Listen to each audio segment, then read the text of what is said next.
সন্ধ্যায় বানিয়েছিলাম এইরকম চিজে ঠাসা চিজ কর্ন বল।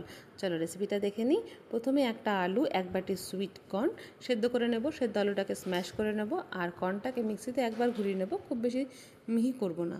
তারপরে দিয়ে দেবো অল্প করে নুন, পিৎজা সিজনিং, 1.5 চামচ ময়দা, 1.5 চামচ কর্নফ্লাওয়ার দিয়ে ভালো করে মিশিয়ে আলুটাকে মেখে নেব।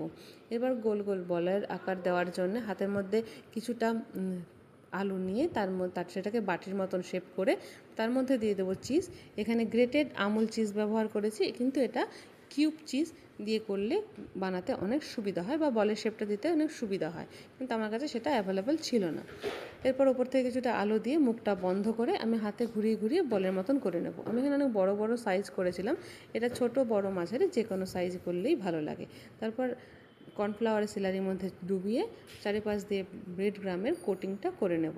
এই সময় কোটটা করার পরে আধ ঘন্টা থেকে 40 মিনিট যদি ফ্রিজে রেখে দেওয়া হয় তাহলে খুব সুন্দরভাবে সেট হয়, কিন্তু আমার হাতে সময় ছিল না, তাই তেল গরম করে তখন আমি ভেজে নিয়েছি। তাই জন্য কয়েকটা ব্রেড গ্রাম কিন্তু তেলের মধ্যে ছেড়ে ছেড়ে গেছে। এরপরে হালকা হাতে উল্টে দেবো। উল্টানোর সময় খুবই হালকা হাতে উল্টাতে হবে, তা নাহলে কিন্তু ফেটে যাবে আর চিজটা বেরিয়ে আসবে। এরপর গোল্ডেন ব্রাউন কালার হলে নামিয়ে নেব। এখানে চাইলে তোমরা শ্যালো ফ্রাইও করতে পারো। বাস রেডি হয়ে গেল আমাদের চিজ কর্ন বল। এবার সার্ভ করেছিলাম সস দিয়ে।